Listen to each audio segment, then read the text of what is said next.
In the previous PHP video, we focused on outputting variables and getting the contents of our variable into well-formatted HTML. Remember, the main motivation behind integrating a language like PHP into your website is just that ability to integrate a database. So let's look at the database typical flow again. You would connect with your database, execute a query. You would take the response of that query, likely a group of records, you would loop through them, and then output the content from the records into your HTML. So again, we're focusing on that last step. How do we get the content from the variables into our HTML content? Now, unlike the variables exercise, in this one we're going to look at arrays. So when you take a record from the database and you put it into a variable, it's not going to be a series of variables like we did in the variables exercise. It's going to be one variable. It's called an array, and it's going to have multiple pieces of data in that variable. Here is our starting PHP file. So this should look familiar. It's very similar to the previous example where we have a series of variables. This time it's formatted in array with some data about Codecademy.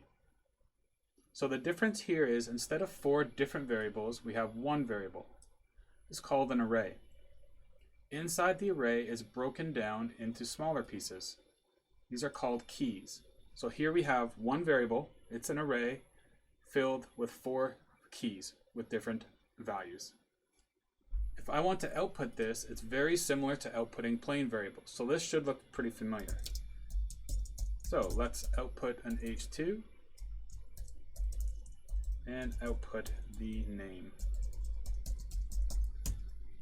Okay, I'm using MAMP, so to test, I can just open up my web page here, open up arrays.php, and there is my result. So this line here is coming from our echo statement. If I inspect element and open up our body tag, we can see there's my HTML being echoed by my PHP. Next, our description.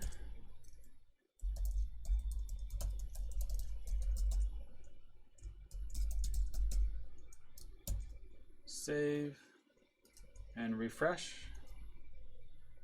Okay, it's a good habit to get into to test often. That way when something does go wrong, you know what it was related to. If you add 20 lines of code before testing and something goes wrong, now you've got to find an error within 20 lines of code. If you've written one, you know it's got to be something to do with that line of code.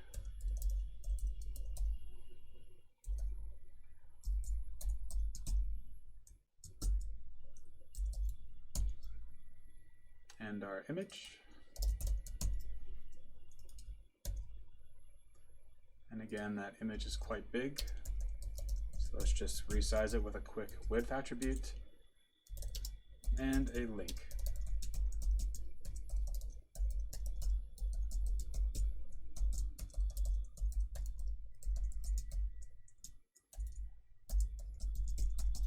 And let's just put a line break in between our image and our link.